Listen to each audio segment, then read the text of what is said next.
So this is our kind of first introductory lecture to our Economic History of the United States course. And I didn't assign chapter one, but I thought I would kind of just use these slides just to kind of talk about things. And in general, the question would be, why do people take this course? What is its role? We don't, uh, surprisingly, it's actually the one of the two types of courses I was hired by UH to teach. Um, this in intermediate microeconomics, price theory. And while it's really obvious why people would take intermediate microeconomics, right? The obvious reason being, you get a more technical approach to how prices and markets um, are structured. In history, it's a little bit different, right? I mean, the one approach to it would be, just like other kind of humanities disciplines, right, which history would be, is that you think, well, you study history because, it's interesting, we should know more about ourselves, it's, instructive, we don't want to repeat, errors of the past, that kind of stuff. Um, yeah, I mean that's all present, and that would be, if that was your reason for taking this course, that'd all be fine.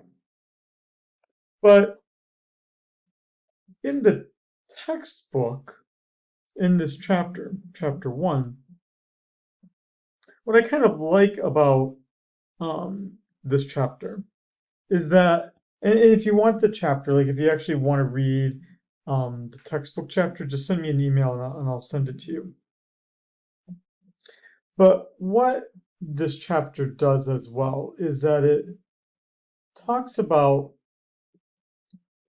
one of the reasons why we study economic history is because economics defines itself as being a scientific discipline. And this would be the closest way that we could look at events that happened in the past and we could find either relationships or causality, or essentially find tests of why um, uh, our theories might have some validity to them or not. I mean, because ultimately, at the end of the day, we have to struggle with understanding it. And the thing that, um, well, let me kind of show you here. The thing that I really like looking at is this graph. Oh, I gotta remember his name. I think his name was Brad DeLong.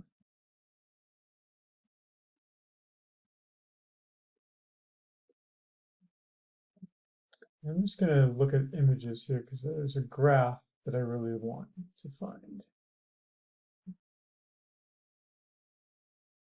Um, could be this. No. Um, well, Brad DeLong is quite noted. Well, let's just look at this one here, right? Brad DeLong is a quite noted economic historian, and I don't know if he generated this graph here.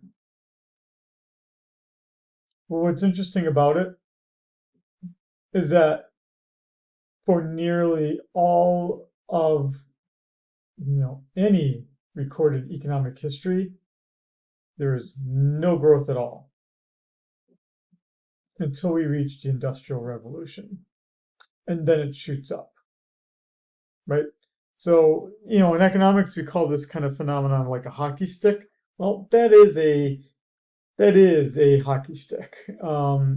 What happened, right? And in a course like this, U.S. economic history, the history of the United States is quite young, and it largely occurs all in this time period when it's shooting directly up. Why is that all happening? right? In some sense, this course is an understanding of why we're getting that kind of dramatic increase. Okay, now let me say just a few words about these slides as I will talk about them, and you're going to see them throughout this entire course. This textbook did not come with any slides. I simply AI generated them. They are not that great. I say that because the pictures are wrong, sometimes even the text is wrong. Fortunately, that's why you're paying a PhD economist to teach this course, and one who has done some research in this area of US economic history, because I will correct things as we go along here. But this should be, again, I'm not taking any ownership over the slides. All that I did was I had AI generate the slides. And I would say that if I turned this in as an assignment, I would probably not get a good grade because there are that many errors. And I'll point them out as I see them. But you should really focus on me talking. Um, what am I relying on? Well, I've obviously read the textbook. And I picked the textbook because I thought it was well written. I obviously know the subject rather well, having taught this course many times, and I've done research primarily in mid 19th century agricultural economics history in the upper Midwest. It's actually a really cool paper. What I did, I'll get to I'll get to the research that I did when we get to that topic here. I think it should occur by chapter 8. I'll talk about it much more then, and I'll bore you then.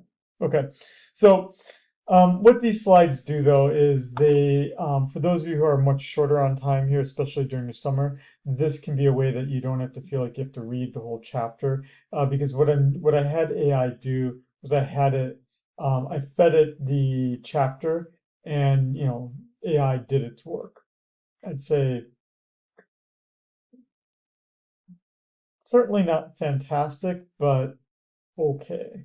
And so this is what I also don't understand either. This goes out to all you undergrads in the class, which is all but 2 of you. I don't know why you think that I won't see it when AI is being used, because unless I'm doing something wrong using it, it's pretty crappy. Okay. So the textbook chapter starts out, I'm not gonna, they start with this really long sports metaphor, and they were just kind of talking about how we, measure things, and that it's not always entirely clear that while there's correlation between variables, that it might not be a causal relationship. I am hoping that you're all pretty familiar with that phenomenon.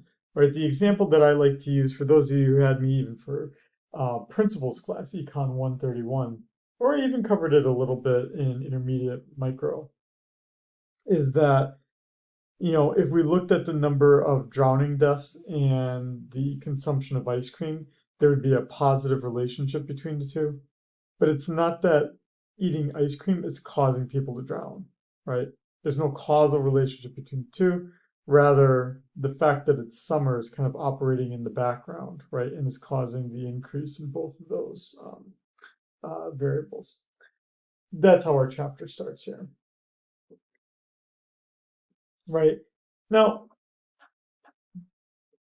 going back to my Brad DeLong graph that I showed you, the one where economic growth has occurred quite dramatically since the Industrial Revolution, is that the result is that life expectancy has gone up, right? And we can see that in this AI-generated graph that they even showed here for the United States.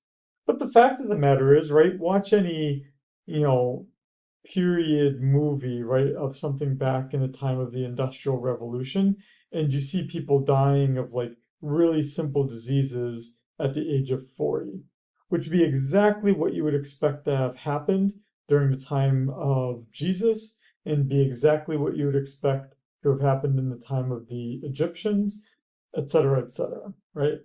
And now, if someone dies even before age 50, it's a tragedy, especially if it's a disease that, most of the time people are dying of diseases that I don't want to say are preventable because, right, genetics, people can't control their genetics, right? But when we talk about like lifestyle choices, choices and whatnot, right, and I say this as a person who, you know, used to smoke. Dying of lung cancer because you smoked is pretty preventable, right? It's difficult to stop smoking, but it's quite preventable. Um, I would say, right, the consequences of, dangerous driving, right, or driving under the influence, right? When you die of those things, yes, it is tragic, but it's also largely preventable as well. Right? And the net result is that the average life expectancy up until COVID steadily increased. And that's as a consequence of increased economic prosperity.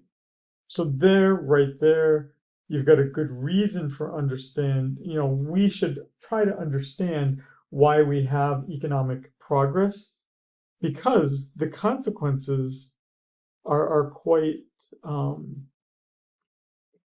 quite beautiful, right? In this case, the advantages would be that we live a longer life, or it just seems longer. I say that as now that I've stopped smoking, and people would say to me, you'll live longer. All I can say is it might be that it just seems longer. And so that kind of takes us about midway through this chapter, right? Is that we have this kind of discussion. This is actually a pretty good slide, at least that was constructed here. And again, I didn't give you the slides for this. I didn't give you the textbook chapter for this. If you really want to read the textbook chapter, again, email me. If you really want these slides, tell me. I'm just kind of giving us a motivation for this course as a whole. Economic growth leads to us having more resources that we can then devote to better health care, right? Better public health, um, you know, more education for people so that they can take that kind of information and data and become healthier, right? And make the right choices.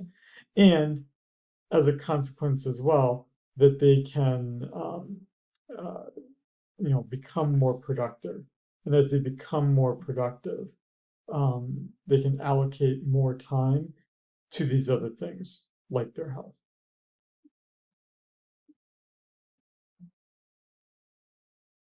Again, I, I'm not sure you need to be told how many times that we had dramatic growth in the economy. You're seeing it right here. You know what? That graph isn't even correct. I'm pretty certain that graph is not correct. No, that graph isn't correct. How do I know it's not correct? Well, because real GDP declined by almost a third during the Great Depression, and that clearly isn't showing that. So there you go, right there. I think that all that AI did was it just connected these two dots, perhaps. Sorry, these two dots, 4.2 and 10.25. And then maybe just added it as a curve because it thought it was more realistic. I don't know what's in the crazy mind of AI. I just know I'm smarter than it for now, and I'm going to be happy about that. And I don't even know what that graph they created even does for us. Those aren't even real words. Lu, nor, bass, percent, lu percent, nor percent.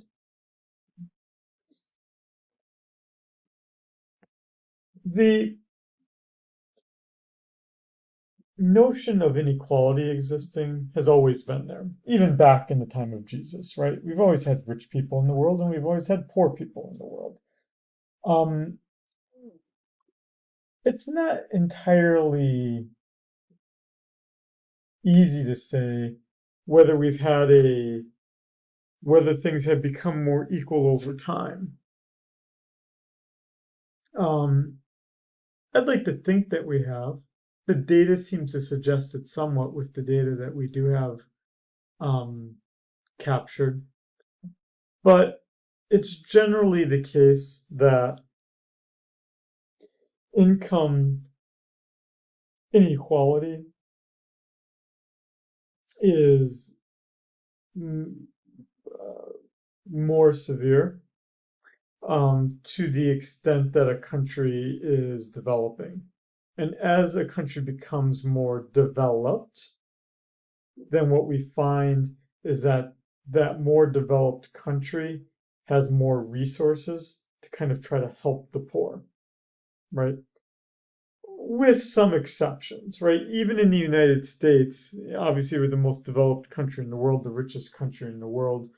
And we do have programs like Medicaid and food stamps and Section 8 housing, which are attempts to make the consequences of income inequality be a little bit less.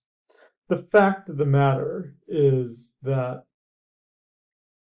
about what about 1 in 4 children lives below the poverty line. Um, about 1 in 10 elderly people live below the poverty line, and that's despite the fact that we have Social Security.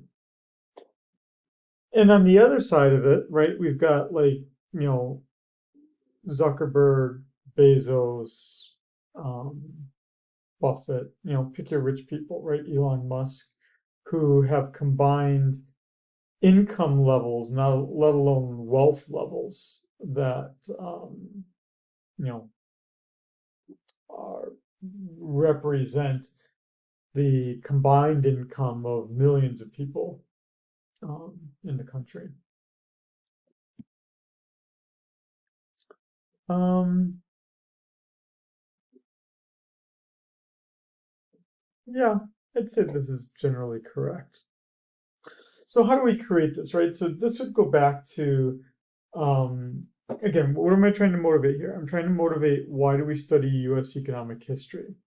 And one of the things that we're trying to say here is that knowing the history of how the United States grew economically helps us better understand how we get the benefits of that economic growth, being that we all live longer, and that what you can do is that if you have more resources, then you can also try to help others a bit more, right? And you can try to reallocate income between people. So the way that we construct the Gini coefficient is that we um, divide all of the population into 5 equal groups, right? So that would be these quartiles. And then we say, okay, in these quartiles, for that lowest 20% of income earners, how much total income do they have? And in this case, it would be that the lowest 20% have 3.4% of the total income as of 2007. And that the highest 20% of earners have over half of the total income. That would be pretty unequal, right? And so what do income taxes do? Right, we get the income tax system largely by the Civil War, and then it increases dramatically in size during World War II and after World War II. The income tax system is not only designed to pay for the operation of the government, but it's also designed increasingly by the 1960s with reallocating income between the richest income earners and the lowest income earners.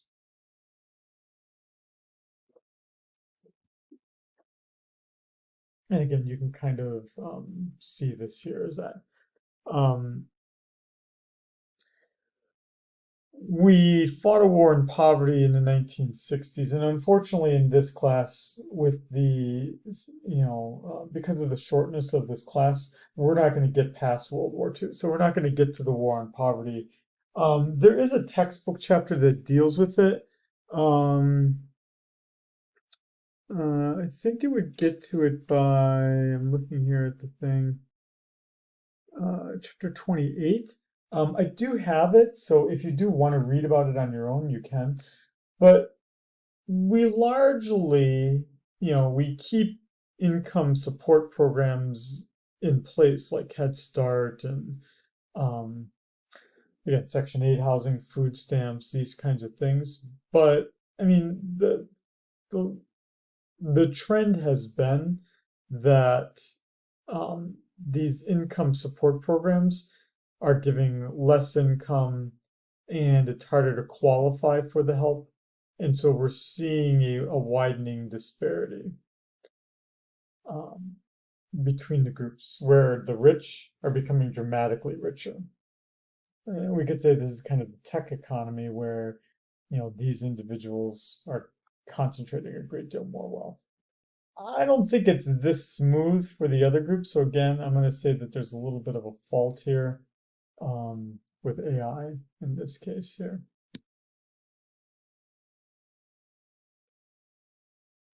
Um,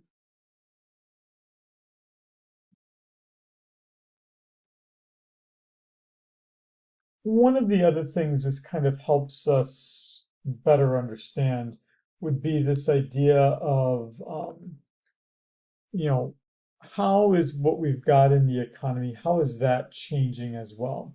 And so one of the things that we will see is that in the evolution of the US economy is that it starts to that we go from a society in our earliest colonial times where we are just transporting raw materials back to the old world, right back to Western Europe. Um, we transition as we accumulate more capital to being able to actually produce stuff. And the stuff that we are producing in the beginning is largely for export, and people just produce goods at home for themselves. But certainly within the 20th century, the 1900s, we see that uh, in terms of manufacturing, we're manufacturing more consumer goods. And so we see this obviously right here, right? Um, there's some times where it gets interrupted, such as World War II, when it became unpatriotic to be buying these consumer goods. But certainly today, that's the whole point of advertising is to make us all start buying stuff. Um, yeah, I'd say this is pretty accurate, although it's unclear.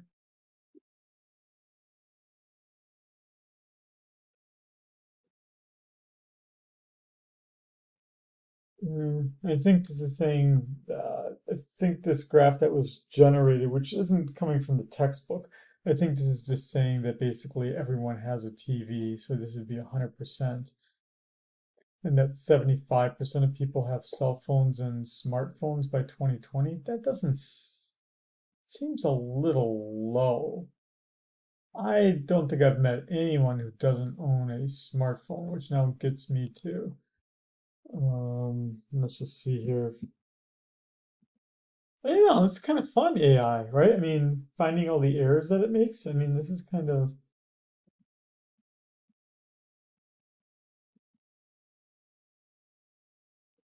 yeah, 98% own a cell phone of some kind.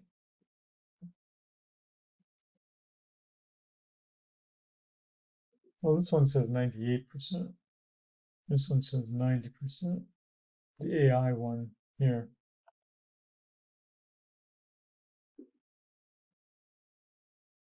Hmm.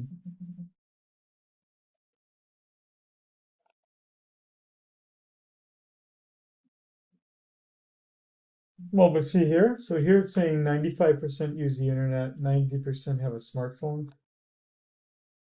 Um, I mean, unless that's 90%, which I guess it could be, but this is a pretty bad graph. See all the ways that you're going to get caught if you use AI? Not that good. Okay, so here we go. Um, so then again, going back to our reasons of why we're going to study US economic history, it's going to help us better understand these causal relationships as they exist. It's going to help us understand how we got the significant economic growth that we had, and even just kind of broadly understanding that Brad DeLong graph, the hockey stick graph. Yeah, you get the personal growth and development. Like I said, you get to become an informed person and know a little bit more about history, but I don't think that's the reason why you should be spending the amount of money you're spending to take this class. If your thing is, if your motivation is only the very last point, I'd say you should just learn in the future. Say in this class, because dude, I need a job. But after that, maybe you should just go to the internet and just try to learn things on YouTube. Okay. Um, One of the things that we're especially going to see in this class as well, this is a lot more than just dates. Uh, I don't even remember all the dates myself. I have a general idea, certainly of the decade, where we are in a particular decade of when something happened, but um,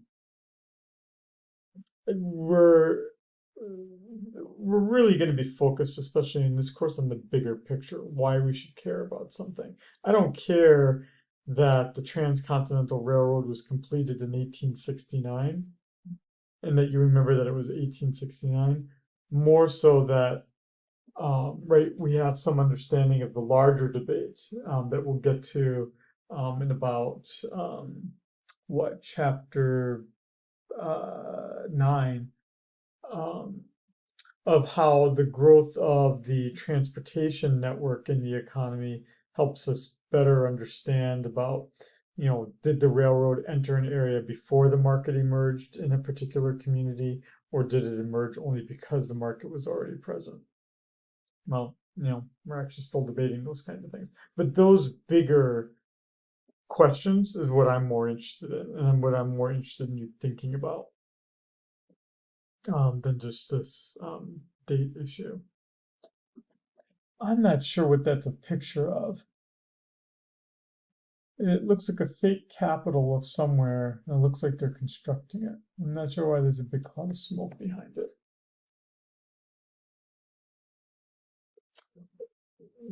The thing that this, if you're reading the textbook closely, one of the things that it does is it understands, it tries to structure US economic history according to these economic reasoning propositions. So this slide 22 turns out to be a theme you're going to see throughout this entire course, largely because of the textbook.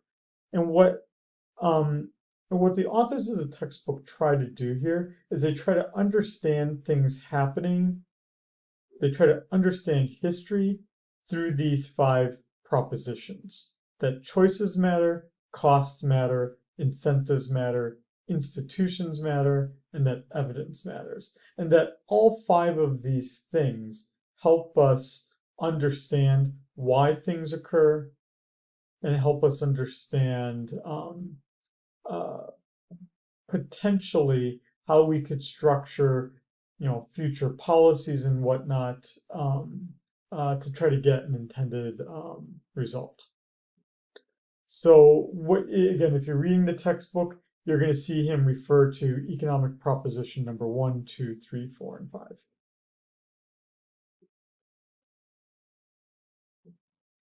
And so then we're just going to go through, and again, we're not doing these further discussion questions. And look at that, AI even generated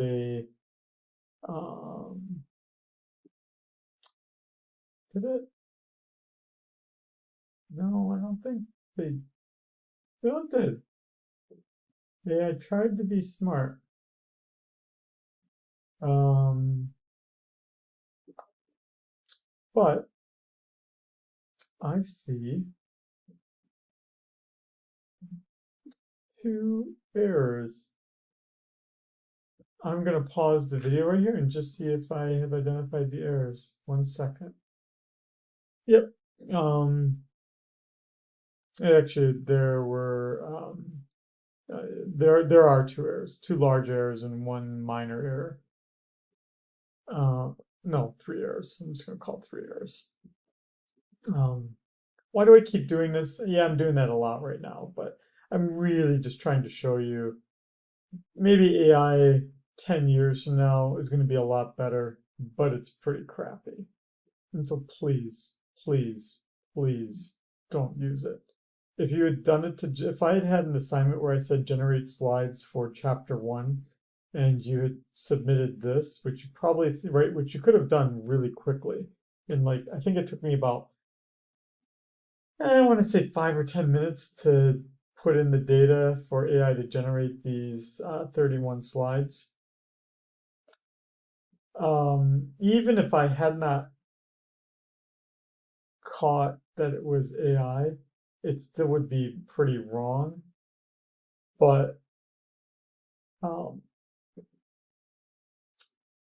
what am I trying to say here?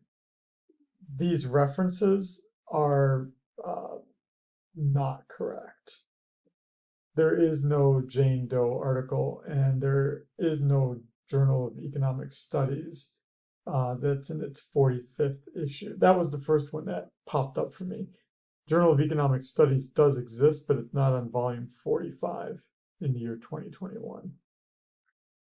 Um, the Emily Brown piece at the bottom, that's not true either. The five propositions actually are largely coming from the authors of the textbook, and that's not from 2023. And the John Smith that's at the top, that's not a textbook, and it's actually um, there is an article like that. Um, it's not a textbook though, and I would say if you actually want to know my opinion, the most I'm looking here at my bookshelf here, the most comprehensive textbook that we have on American economic history, unfortunately, is not the book that we're using in this course because they don't even publish it anymore. But the one is it's called A New Economic View on Economic History, and it's by Atack and Passell. If you're really curious about that book, let me know and I'll send you the reference for it. You can buy copies of it for like $2 or $3. It's a really good book. It's really cheap, but it's also really dry. Okay, let me go back here just to finish this up here. Okay, so what we were saying here is that the textbook is repeatedly going to cover these five economic propositions and kind of structure history around these five things. As a few examples here, right? So when we talk about choices mattering, the first day that you take an economics course, we talk about the idea of there being scarcity, right? And so we're going to see that, especially in the 19th century, 1800s US, that we're continually trying to decide, for instance, do we build more railroads or do we build more canals or more roads, right? We don't have unlimited capital. What are we going to allocate our money to? We obviously see that another example of that would be during the Great Depression. Um, uh, there's going to be almost every chapter is going to have some reference to this idea of choices having to be made, that there are these trade-offs.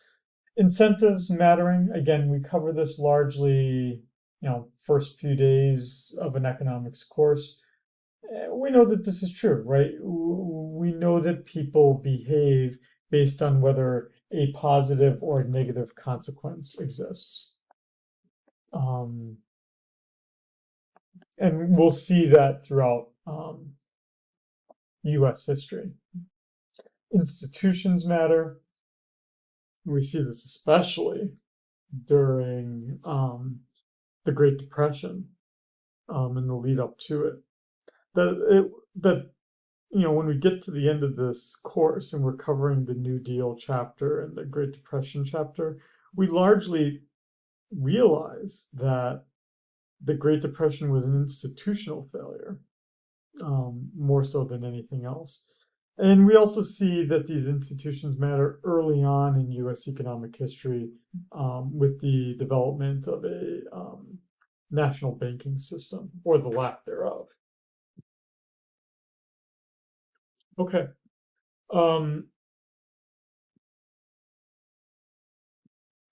That's all I really want to say here. That kind of gets us, that gives all of us kind of a general understanding of how to jump into this course. Again, you're not responsible for chapter one. No questions are going to be asked of you of it.